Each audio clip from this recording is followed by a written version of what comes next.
Olá, é um prazer tê-lo aqui. Eu sou a professora Márcia Pires e nosso canal tem o objetivo de instigar as pessoas a refletirem melhor para escreverem melhor. Eu já vou pedir para que vocês deem like aí se vocês gostarem da aula e que vocês se inscrevam no canal, né, para que vocês recebam aí as notificações das nossas novas aulas. E hoje nós vamos trabalhar acerca das respostas das questões abertas. Então, eu tenho alunos, né, numa universidade, na Universidade de Uberaba, e muitas vezes eles me perguntam qual que é o processo, qual que é a melhor metodologia para fazer uma questão aberta, para escrever, para pensar e para escrever uma questão aberta. Então, hoje eu vou trazer essa metodologia e vou trazer uma questão aberta, vamos analisar, e vou trazer uma possível resposta dessa questão aberta para o aluno entender. Bom, primeiramente é importante entender que essas questões abertas, elas podem ser feitas em concursos públicos, né? Questões do ENAD, questões de cursos à distância, questões de curso presencial, né? Então, em várias áreas, em vários níveis, né? Tanto na graduação quanto na pós-graduação, até mesmo no mestrado, muitas vezes temos que fazer provas com questões abertas. Então, esse é um conhecimento que nós usamos durante toda a nossa vida acadêmica, né? Então, é muito importante a gente saber, né, e a gente desenvolver essas respostas de questões abertas.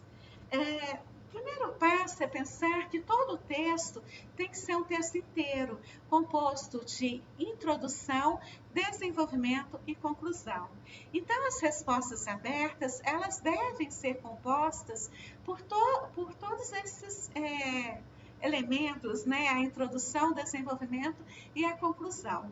Né? Todo texto tem que ser um texto, é uma unidade de significação. E como unidade de significação tem que ser composto por início, meio e fim. Né? Então, muitas vezes a pessoa pensa assim, como é uma questão aberta, foi o professor que elaborou o enunciado, ele sabe o que está sendo pedido, eu nem vou fazer a introdução, já vou logo para o desenvolvimento. Isso é ruim, isso demonstra que você não sabe que todo texto tem que ser uma unidade de significação. Então, é importante que o primeiro parágrafo seja de introdução ao assunto que você vai descrever, sobre aquilo que você vai falar.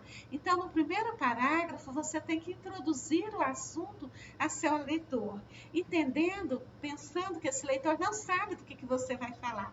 Então, você tem que apresentar e introduzir o assunto. Depois, você tem que desenvolvê-lo, contemplando aquilo que foi pedido no enunciado e depois fazer uma breve conclusão, certo? Então, o texto tem que ser assim. Se você quiser fazer um bom texto, uma boa resposta e demonstrar ao seu professor que você sabe escrever textos, né? Bom, então nós vamos aqui começar com o texto, com a questão que eu vou mostrar para vocês. Então, vejamos aqui essa questão que é da área da educação, da área da pedagogia, né? Pensando aí nos alunos que estão fazendo licenciaturas, né? Que tem disciplinas na área da pedagogia. Mas é claro que essa aula não é só para esses alunos das licenciaturas. Se você fosse um aluno de uma outra área, né? Ou for do mestrado, ou for da pós, né? Se você está procurando esse conhecimento, essa metodologia de como escrever questões abertas, você pode pensar fazendo uma analogia, né? Nós vamos usar aqui uma temática da educação, mas todo o processo, a metodologia de como escrever, você pode fazer uma analogia e ajustar a sua área de conhecimento e depois usá-la para escrever algum tema da sua área, certo? Então, primeiramente, nós vamos apresentar a questão. Então, olha, leia os trechos a seguir. Então, a questão tem o trecho 1, né, extraído de um livro, o trecho 2, extraído de outro livro, que são textos, né, textos base, em que esses textos eles servem para quê? Eles servem para inspirar a pessoa que vai escrever, para contextualizar a pessoa para o assunto, inspirar essa pessoa, ajudá-la a partir de um diálogo, né? De alguma coisa que já está sendo discutida, porque eles facilitam a vida da pessoa que vai fazer a questão. Então, antigamente, os professores jogavam o tema lá e pronto, do nada. Não, hoje eles facilitam, eles entendem que aqui a gente tem que falar a partir de algo que a gente ouve, a partir de uma proposição, a partir de textos inspiradores. Por isso que a gente traz os textos base.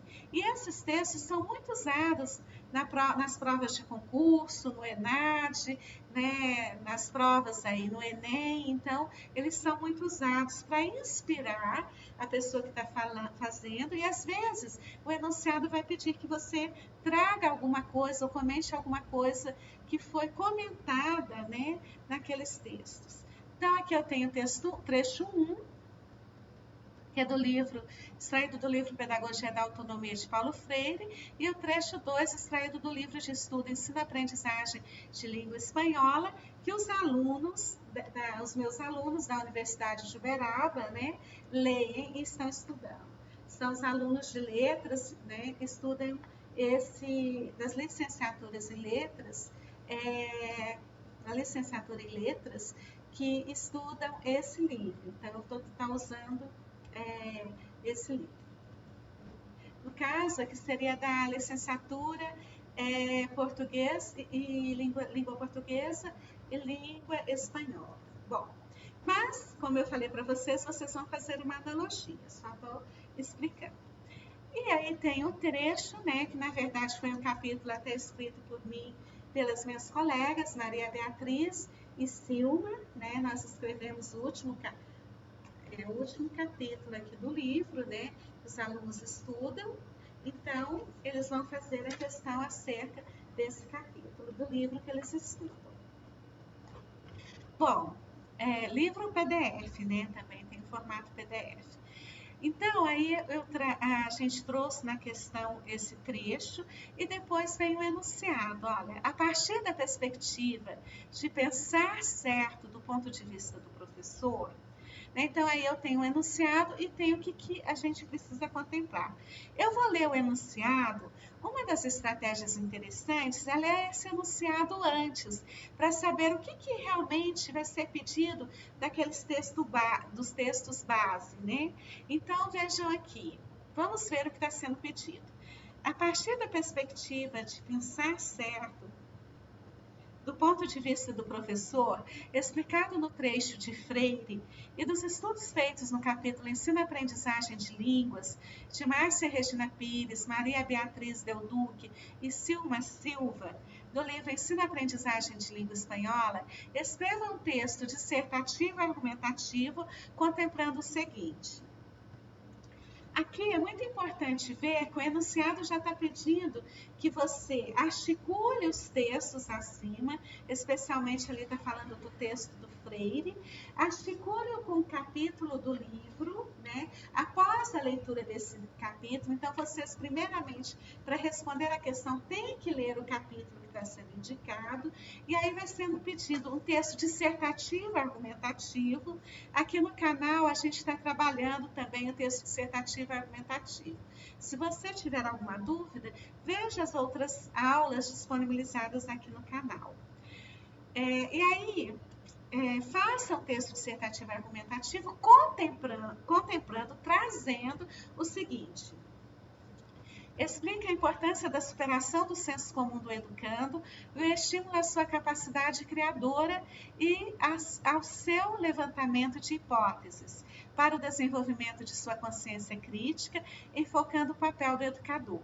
Apresente um exemplo em que o professor intervém corretamente, possibilitando o desenvolvimento da criticidade do aprendiz.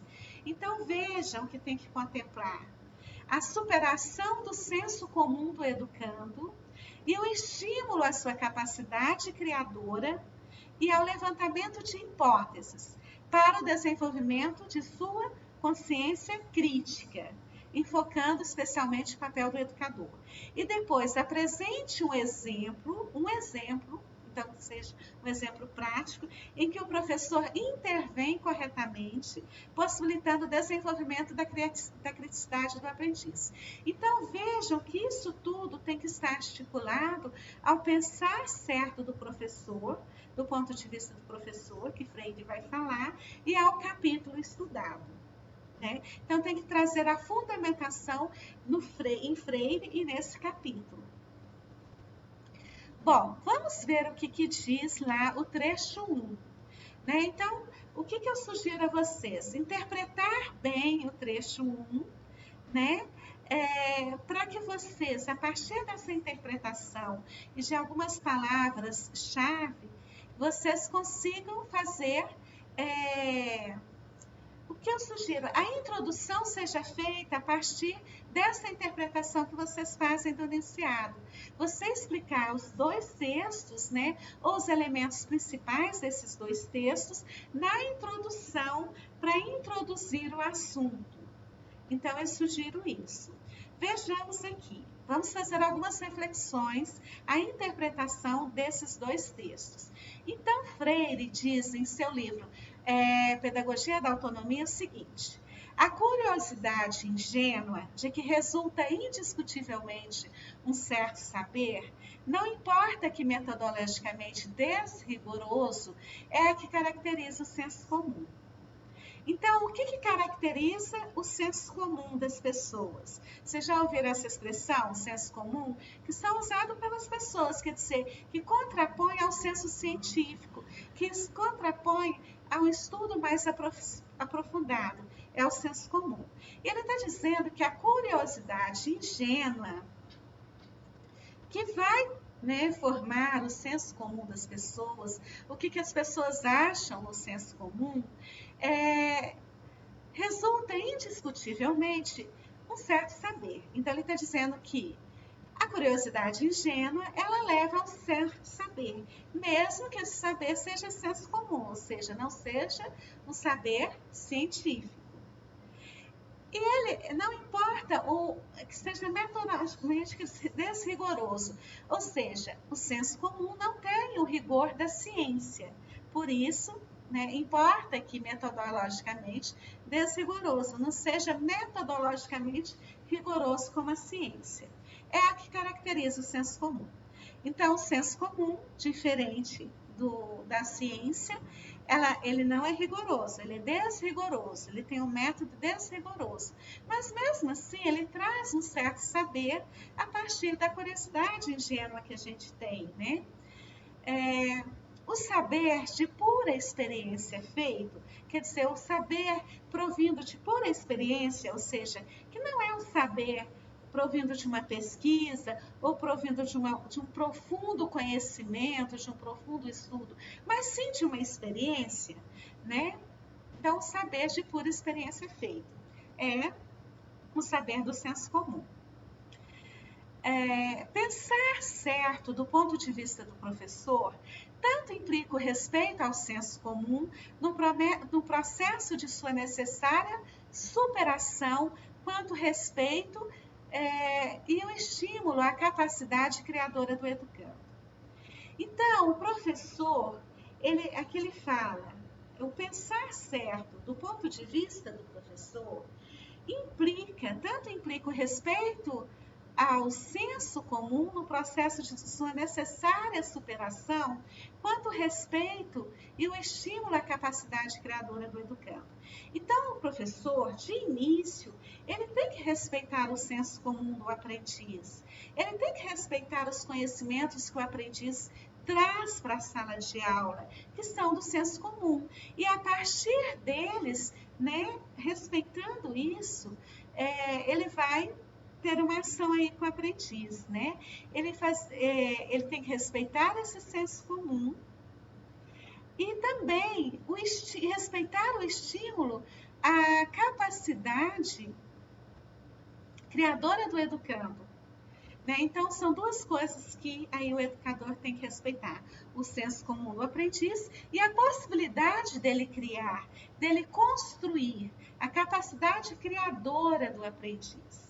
Implica o compromisso da educadora com a consciência crítica do educando, cuja promoção da ingenuidade não se faz automaticamente.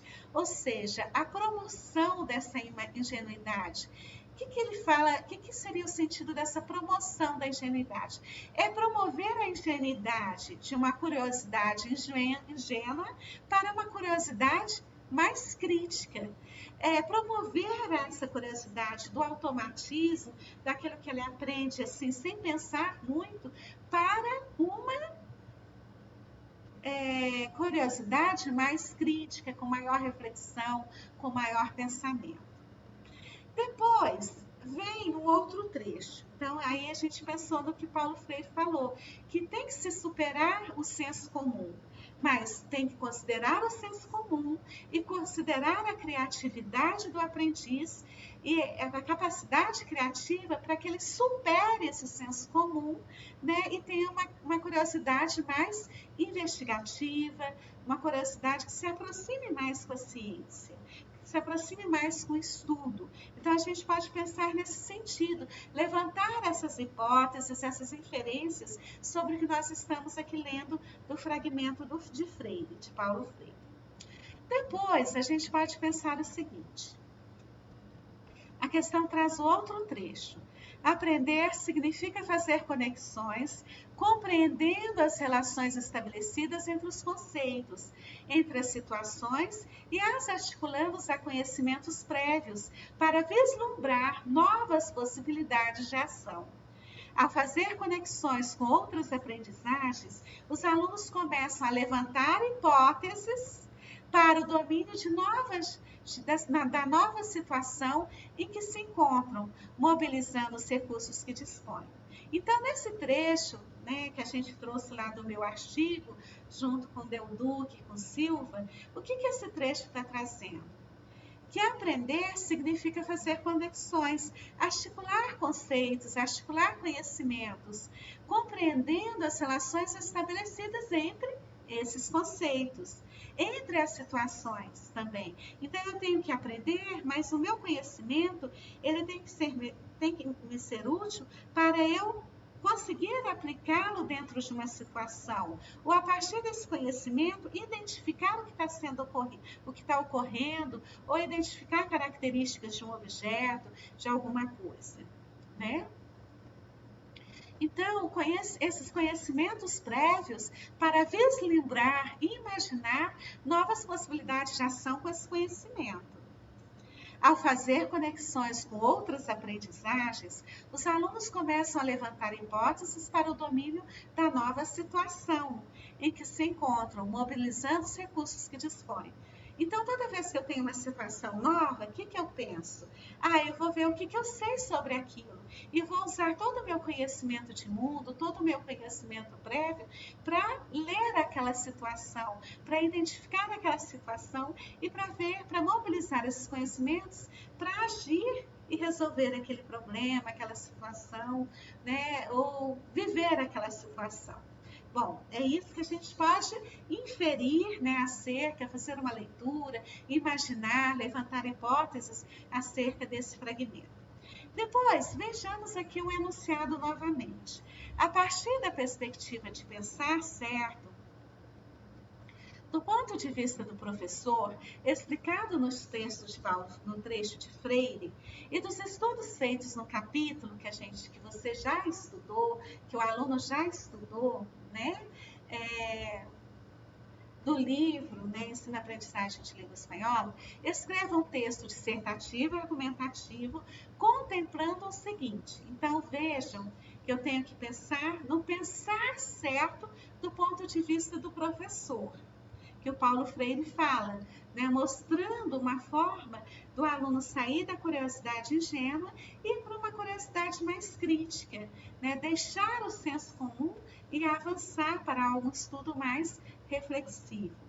E aí, pensando em tudo que você estudou no capítulo, você deve fazer o seguinte: contemplar dentro do seu texto dissertativo argumentativo. O que é um texto dissertativo argumentativo? Aí no canal nós temos algumas aulas sobre isso. Mas só para a gente trazer aqui, é um texto que discute, que apresenta ideias e discute essas ideias apresentando seus pontos de vista, o que você entende sobre aquela temática, e inclusive trazendo algumas sugestões de melhoria de intervenções. Mas vejam que aqui, tá, a gente pensando no texto dissertativo, sim, aqui ele já fala o que tem que ser, o que tem que contemplar, que é explica a importância da superação do senso comum do educando e o estímulo à sua capacidade criadora. Então, a superação do senso comum do educando e o estímulo à sua capacidade criadora e ao levantamento de hipóteses para o desenvolvimento de sua consciência crítica. Então, nós podemos pensar que quando o professor, no pensar certo dele, faz com que o aluno supere o senso comum, né, leve o aluno a uma maior reflexão, a um maior levantamento de hipóteses, faz o aluno levantar hipóteses acerca de um problema. Então, quando o professor questiona o aluno e faz ele pensar naquele problema e trazer hipóteses de solução ou de como aquilo se ocorre e pensar nas relações entre essas hipóteses, entre as variáveis que o aluno percebe naquela situação, problema, naquele fenômeno de estudo, e pensa na relação dessas variáveis, levantando essas hipóteses, ele desenvolve no aluno, o desenvolvimento da sua consciência crítica. Né? Então, a gente está enfocando aí o papel do professor para que o aluno desenvolva a consciência crítica. Depois, apresente um exemplo em que o professor intervenha corretamente, possibilitando o desenvolvimento da criticidade do aprendiz. Né? E aí a gente pode pensar o quê? Então, a gente pode fazer um parágrafo, gente, pensando especialmente em trazer o que o Paulo Freire está trazendo naquilo. Então, a gente pode fazer uma introdução mostrando o que o Paulo Freire fala, chama sobre a curiosidade ingênua. Né? O que seria a curiosidade ingênua para Paulo Freire, no sentido do que ele traz? Né? E também a gente pode trazer por que se o Paulo Freire fala ou não, se aquela curiosidade ingênua tem que ser superada. E essa curiosidade ingênua tem que ser promovida a uma curiosidade capaz de desenvolver a consciência daquele aprendiz, né? A consciência crítica. E mostrando também como que isso é feito. Se essa curiosidade ingênua ela passa a ser uma curiosidade crítica automaticamente ou não, se ela precisa da intervenção do aprendiz. E se a gente pode também trazer, às vezes, algum fragmento, algum argumento de autoridade aqui, né, do nosso livro, ou do livro lá que você está estudando, algum trecho que você possa trazer para fundamentar, para fortalecer aquilo que você está dizendo. Né? Então, a gente pode fazer uma introdução nesse sentido, por exemplo,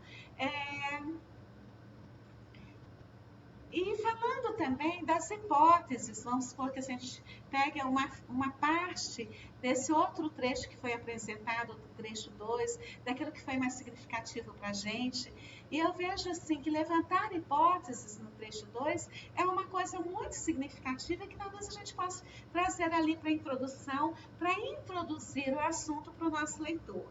Então, pensando sobre todos esses aspectos que nós estamos levantando aqui acerca desses dois textos base, a gente pode construir uma introdução, trazendo essa temática e apresentando o que Freire pensa e que as outras educadoras também pensam. E que tal também trazendo um fragmento lá, como um argumento de autoridade, né, lá do trecho que nós estudamos. E aí, o que eu sugiro, pensando em tudo isso que nós refletimos agora, escrever essa introdução. Então, eu sugeria sugeriria, né, só a título de exemplo, é claro que vocês não vão, primeiramente vocês não vão ter essa questão desse jeito para resolver, mas só mostrando como que eu escreveria essa introdução para essa questão aberta. Olha, o primeiro parágrafo eu sugeriria, né, o seguinte. Paulo Freire chama de curiosidade ingênua a nossa curiosidade natural e imediata diante do mundo. Embora entenda que ele traga algum saber, o autor ressalta, que ela traga algum saber. O autor ressalta que essa curiosidade precisa ser superada e promovida a uma curiosidade menos ingênua, isto é, a uma curiosidade capaz de desenvolver a consciência crítica do ser, aliada à sua capacidade criadora. No entanto, assevera que essa curiosidade não se desenvolve automaticamente nos aprendizes, mas sim com o compromisso de seus educadores. Para Pires, Delduque e Silva, 2017, página 89, é importante considerar que o desenvolvimento do educando apenas acontece mediante o enfrentamento de conflitos cognitivos instaurados por situações-problemas. E ainda asseveram a relevância dos educadores saberem fazer conexões para que possam levantar hipóteses diante de situações novas. Então vejam que nesse parágrafo introdutório nós trazemos o que Paulo Freire pensa a partir de uma paráfrase, ou seja, explicando o que Paulo Freire pensa e trazendo a temática, e depois também trazemos um argumento de autoridade. O que é o argumento de autoridade? Trecho exatamente da forma que as autoras escreveram. Para a gente trazer esse argumento de autoridade numa citação direta, ou seja, exatamente da forma que as autoras escreveram, a gente tem que colocar, olha, para Pires, os últimos nomes das autoras, Pires, Delduque e Silva, abrir parênteses, colocar aqui o ano de publicação do livro, da obra, a página da onde nós encontramos e trouxemos a frase, né, fechar o parêntese, colocar vírgula, e aí a gente pode introduzir. Ó, é importante considerar, colocar as aspas e colocar o que as autoras afirmam. Né? E depois a gente continua com aquilo que a gente acredita. E ainda elas asseveram a relevância dos educadores saberem fazer conexões para que possam levantar hipóteses diante de situações novas.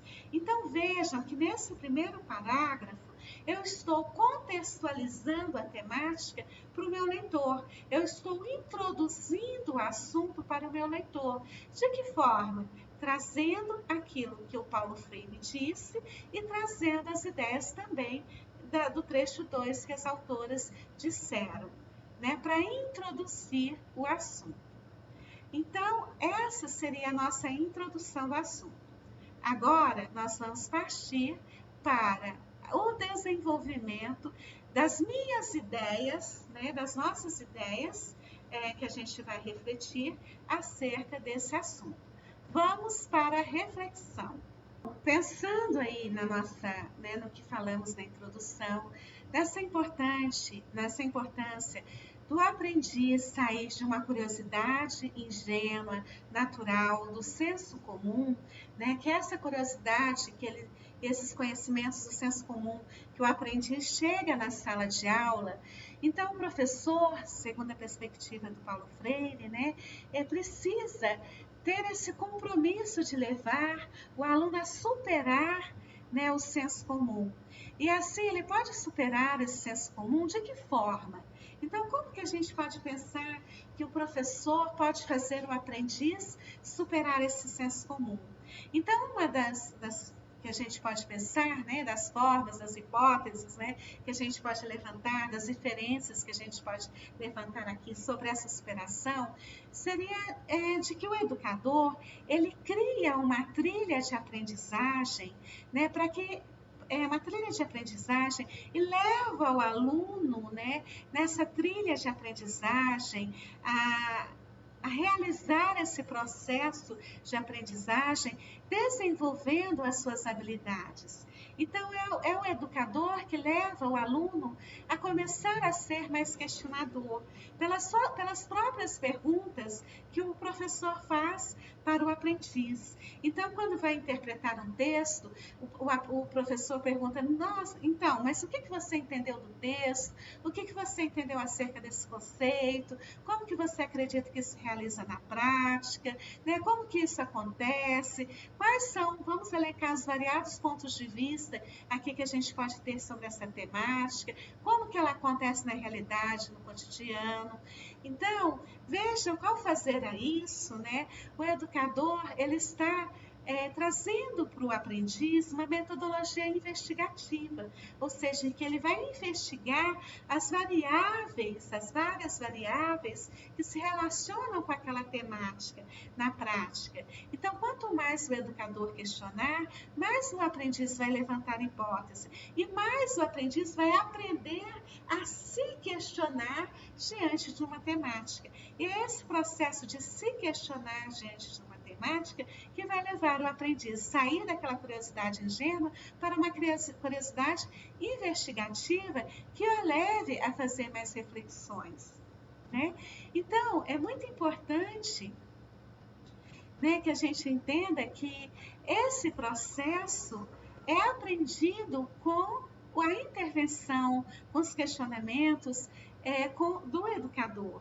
Então, é o educador que ajuda o aprendiz a levantar hipóteses e, a partir dessas hipóteses levantadas, ponderá-las, ver quais que são as reais, quais que são as possíveis, quais que são as impossíveis, quais que são as verdadeiras, quais que são as falsas, ponderar essas hipóteses, refletir sobre elas, avaliar as conexões entre elas. Será que uma variável dessas que eu levantei sobre aquele fenômeno, ela se articula com a outra, mas qual que é a relação? É uma relação de causa e consequência? É uma relação de complementariedade? É uma relação de proporcionalidade? É uma relação de explicação? Né? Então, quais são as relações entre as variáveis? Né?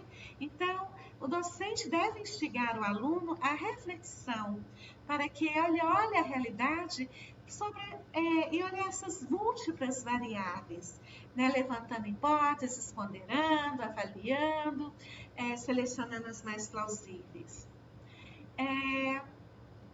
E ao levantar essas hipóteses, a gente pode pensar que a capacidade criadora falada por Freire lá, né, esse conceito da capacidade criadora, ela se articula com essas hipóteses levantadas.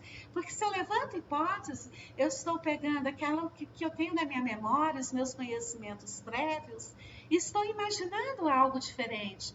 Eu estou levantando possíveis perspectivas daquela temática, né? Eu estou levantando possíveis características para um objeto de estudo, se é um objeto de estudo que eu estou pesquisando. Eu estou levantando possíveis relações entre essas variáveis, entre essas temáticas, né? Então, vejam que aí eu estou acionando a minha capacidade criadora para pensar, né, nesses conhecimentos, os conhecimentos prévios que eu tenho, ver se eles se ajustam àquilo e criando outras imagens para aquilo, outras situações que podem ser possíveis ou não, mas para que eu possa avaliá-las e elencar aquelas que são realmente possíveis, plausíveis, né, se a gente for pensar assim. Bom, então o olhar, a gente tem que desenvolver, então o educador tem que desenvolver no educando esse olhar múltiplo, esse olhar que não vê o problema só sobre um ponto de vista, mas sobre vários pontos de vista, né? Levantando vários aspectos daquilo. Quanto mais aspectos, melhor. Pesquisando sobre aquilo, levantando hipóteses sobre aquilo, né? Então, porque quanto mais hipóteses o aprendiz levanta, quanto mais ele é capaz de pesquisar e de levantar hipóteses, mais ele é capaz de entender o problema na realidade, né? De entender o problema nos seus aspectos cruciais. Porque diferente do senso comum, né? No senso comum, às vezes a pessoa levanta uma hipótese e acha que aquilo lá é a solução do problema. Ela não percebe que o problema não se restringe àquilo. Ela não percebe que ela está tendo uma visão simplista do problema, né? E que essa visão não pode ser simplista. Ela tem que elencar vários questionamentos para dar conta dos problemas fundamentais acerca daquela temática. Porque se ela elencar apenas um problema, ela vai, apenas uma variável, né, que influencia aquele problema, ela vai estar amputando, né, todas as outras variáveis que, na verdade, na realidade, influenciam aquele problema. E ao amputar as outras variáveis, ela dá um direcionamento muito forte àquela única variável. E acredita que aquela variável é a única que está causando o problema, ou que seja a solução do problema, ou que influencia o problema. E aí ela põe todo o valor naquela variável. E isso é inadequado, né? A gente vê que isso é falacioso. Você atribuir só um sentido a alguma coisa que tem múltiplos sentidos traz uma visão simplista do senso comum. Então, é como se a gente pensasse assim, no senso comum, a pessoa olha para a nuvem e fala assim, vai chover, né? Porque a nuvem está escura. Mas isso é só uma variável. Os meteorologistas, os estudiosos, o que eles iriam avaliar nessa nuvem? Iriam avaliar, por exemplo, o vento, a umidade do ar, né, os eventos que estão ocorrendo lá, né, meteorológicos, né? Então vejam que existem várias variáveis, se você for estudar aquela temática, se vai chover ou não. Então o senso comum lança a mão apenas de uma variável, e por isso é inadequado, é simplista e é falacioso. Porque não é só aquela variável que vai dizer se vai chover ou não. Eu estou dando uma informação falaciosa, uma informação que não é verdadeira, né? Que não tem uma probabilidade de ocorrer mesmo, né? Porque é baseada apenas numa variável. Então, isso é do senso comum. E Paulo Freire, ele fala isso, né? Que a gente tem que fazer o aluno superar o senso comum, né, para que ele aprenda a ter uma consciência, aprenda a ser mais crítico e aproxime-se mais da realidade. Então, se a gente for pensar todas essas reflexões que eu trouxe aqui, como que nós escreveríamos isso? Eu sugeriria o parágrafo do desenvolvimento da seguinte forma. Nessa perspectiva, entendemos que o papel do educador é o de criar, planejar e possibilitar uma trilha de aprendizagem e de desenvolvimento para que o educando compreenda uma metodologia investigativa e mais científica para a compreensão do mundo, a partir de uma forma mais realista e mais plena. Essa metodologia é aprendida no próprio processo de aprendizagem vivenciado com o educador. Neste processo, o docente deve necessariamente instigar a reflexão do aprendiz por meio de questionamentos que visam levá-lo a olhar para a realidade e a percebê-la em suas múltiplas variáveis, levantando hipóteses, ponderando-as e as analisando por meio de suas conexões para selecionar as plausíveis. Ao levantar hipóteses, a capacidade criadora do aprendiz é acionada, trazendo seus conhecimentos prévios acerca do assunto, para imaginar o possível e até mesmo o impossível. Apenas essa investigação, instaurada por um olhar questionador e múltiplo, leva o aluno a identificar o que é real e a perceber como se relacionam as variáveis implicadas no fenômeno ou as características do objeto estudado, para melhor compreender essa realidade. Quanto mais hipóteses forem levantadas diante do tema em questão, maior será a possibilidade de se identificar os aspectos cruciais que o envolvem. Quando atribuímos um único sentido a algo que tem vários sentidos, amputamos grande parte de seus sentidos reais, direcionando a importância de todos eles a um único fator.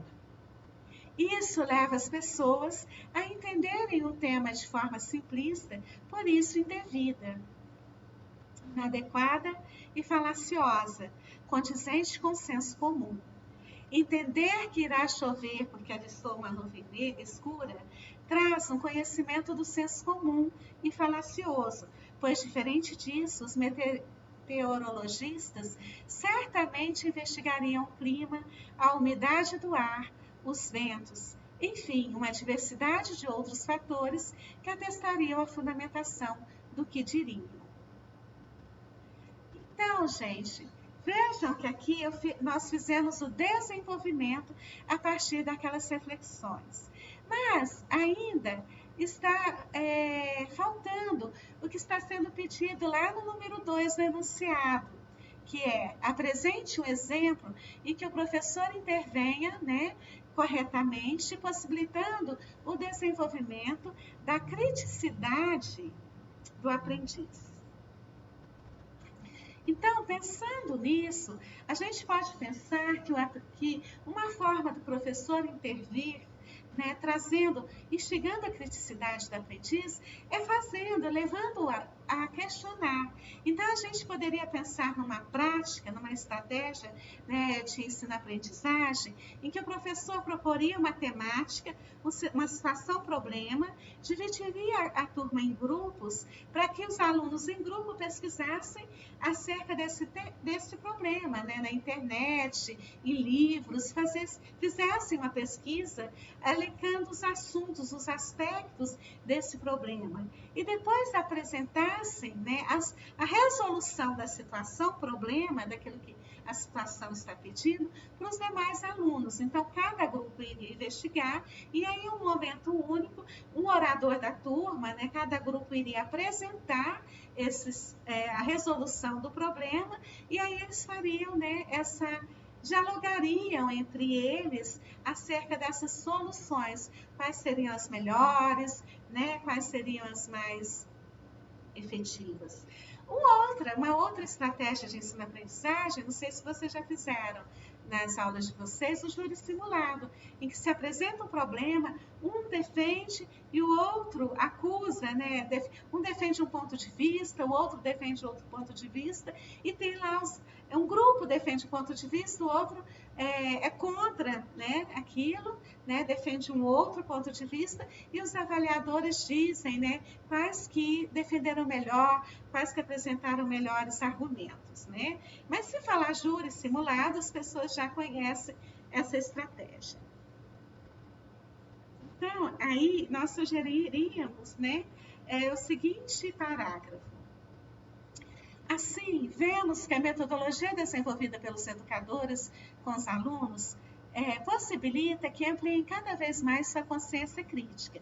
Isso para dar link ao parágrafo anterior. Então, para a gente retomar aquele sentido do parágrafo anterior, a gente usa essa frase introdutória nesse parágrafo.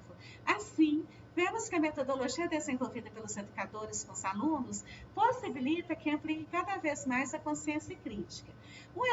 Agora vamos ao exemplo. Um exemplo prático que levaria os alunos a uma investigação mais profunda de um tema é a proposição de uma situação-problema de acordo com a temática, em que os alunos seriam distribuídos em grupo para pesquisarem conjuntamente e apresentarem a resolução para a turma, de forma dialogada.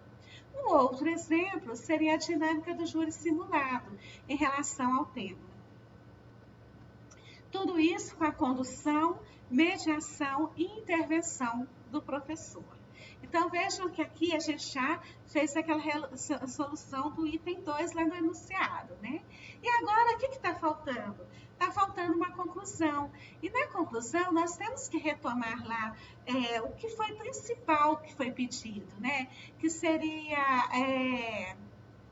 a consciência crítica, a superação do senso comum, para a consciência crítica. Então, esses dois elementos fundamentais na questão, é importante que eles sejam trazidos e citados aqui para o fechamento, resumindo tudo isso,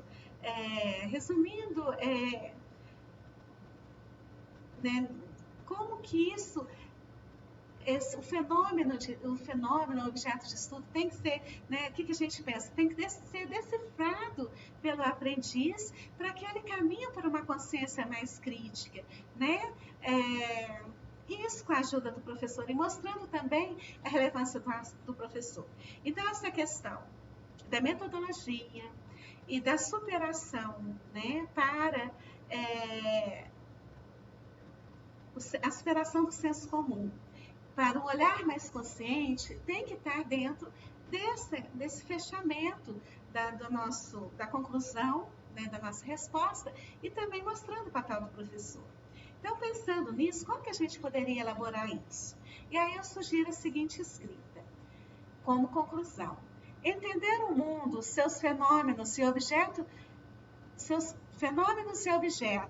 como algo a ser decifrado em sua profundidade, com metodologia e por vários pontos de vista, possibilita o educando a caminhar cada vez mais para um olhar consciente, crítico e real, capaz de superar o senso comum. Mas isso seria extremamente difícil sem o educador. E aí vejam que a gente aqui conclui essa resposta, né, aberta. Então, aqui a gente tem vocês viram a introdução do assunto, vocês nem precisam falar, está introduzindo o assunto, vocês não precisam colocar essas palavras, vocês só têm que trazer o assunto, né, que o Paulo Freire traz, que o texto de uma forma parafraseada, ou seja, com as suas próprias palavras, sobre que temática vocês vão apresentar. Depois você traz o que você pensa sobre aquilo, né? O que você pensa sobre cada um daqueles aspectos. E depois você vê se você está atingindo cada uma daquilo que foi pedido lá no enunciado, cada parágrafo para um item daquilo que foi pedido, né? Então você viu, você contemplou o item 1, depois você contemplou o item 2, e depois você traz a conclusão daquilo. O que eu oriento para vocês? O que eu sugiro? Quando vocês forem fazer a leitura, traga um esqueminha de palavras-chave ou palavras-chave, né? As duas nomenclaturas estão corretas. Então, traga essas palavras e vão colocando numa sequência lógica. Então, quando vocês interpretar, vocês vão interpretando e vão pensando no que vocês vão dizer, coloca um esqueminha lá do lado, trazendo as palavras-chave daquilo que você quer dizer, daquilo que você quer mostrar para o seu leitor, porque aí fica muito mais fácil para você escrever o que você pensa. Uma outra forma também, que eu acho muito legal, tem pessoas que gostam muito dessa forma, é na hora que você está fazendo na hora que você está fazendo a interpretação e pensando sobre essas reflexões, grave lá no seu gravador, né, o que você está pensando sobre aquilo, porque aí na hora da escrita, você não perde tudo aquilo que você pensou, né? Então, se você puder gravar e ainda fazer um esquema de palavras e depois ordenar os assuntos numa ordem lógica, naquilo que você quer falar primeiro, depois que você quer falar depois, ou seja, se existe uma relação lá, se você precisa apresentar o primeiro conceito lá da palavra-chave antes do segundo, para que seu leitor entenda, né? Você vai estabelecer esse fluxo de raciocínio, essa ordem lógica dentro do seu esqueminha, e aí você escreve sobre aquilo, baseando naquele esqueminha e também baseando na gravação, para você se lembrar. Porque muitas vezes a gente consegue fazer uma interpretação legal e até falar coisas legais e a gente perde, a gente esquece aquilo. Então, se você estiver gravando, na hora que você está fazendo a explicação, fale em voz alta, fecha lá o seu quarto, fala em voz alta, não tem problema nenhum, né? Fala para o seu pai, para a sua mãe que você está estudando, grave aquelas explicações, aquilo que você pensa sobre aquela questão, grave e depois retija, né? De uma forma mais tranquila, fazendo a lapidação, né? Para fazer a lapidação do português, né, para ficar coerente, para ficar claro, para aí você veja se você está colocando toda a acentuação necessária, todos os pontos. Se tiver um parágrafo muito longo, veja se você consegue distribuir esse parágrafo em 2 frases, colocar o ponto final, retomar aquilo, para fazer uma nova frase. Então pense na coerência do texto. Releia várias vezes. Só relendo, gente, realmente é trabalhoso. Então, releia o primeiro parágrafo, veja se está casando com o segundo, ou se você precisa pôr uma frase ou um conector lá para casar com o segundo. Leia o segundo parágrafo, veja nas releituras é que você vai perceber se você está sendo claro, coerente, né? Se o seu leitor é capaz de entender aquilo que você está escrevendo.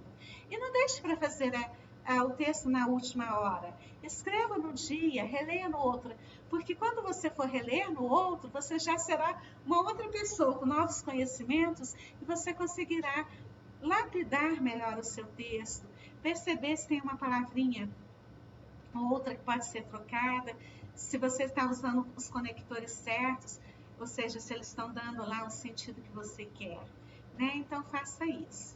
Mas tentem fazer o melhor possível, né? Colocando todas essas ideias no papel, imaginando, pensando o que você sabe sobre o texto, o tema, e levantando hipóteses e pensando sobre o que você pode escrever, como que você compreende aquela temática, pensando em trazer argumentos de autoridade das leituras.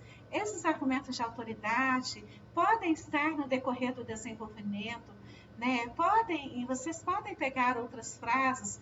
Claro, vocês vão pegar parágrafos, 2, 3 parágrafos, mas um parágrafo ou 2 frases lá que você possa fundamentar o seu texto. Então, isso você pode fazer. Então, tentem fazer o melhor possível. A minha dica é, qual que é o segredo? Releia o seu texto. Se você vai escrever o segundo parágrafo, releia o primeiro parágrafo para dar coerência. Depois, porque cada parágrafo, a leitura de cada parágrafo vai inspirando os seguintes, né? Então, sempre releia. Depois, escreveu o texto, depois de um dia, volte, releia e veja e lapide o seu texto, né? Passe por esse processo de lapidação da norma padrão, das concordâncias, da acentuação, dos pontos finais. Sempre tente escrever frases mais curtas, porque elas deixam o texto mais claro, né? Então, faça essa lapidação depois e torne o seu texto o melhor possível, né? Mas sempre não jogue fora o seu texto. Sempre passe por esse processo de lapidação, de desenvolvimento. Se a gente jogar fora todo o texto que a gente escrever, como que a gente vai desenvolvê-lo? Então, é a partir de um texto mais simples que a gente vai desenvolvendo até chegar a um texto mais complexo, melhor lapidado. Bom, então é isso. Um beijo e até mais. Eu estava indo dormir, mas eu lembrei de uma coisa. Dê um like no canal, se inscreva, ajude a gente a fazer novos conteúdos.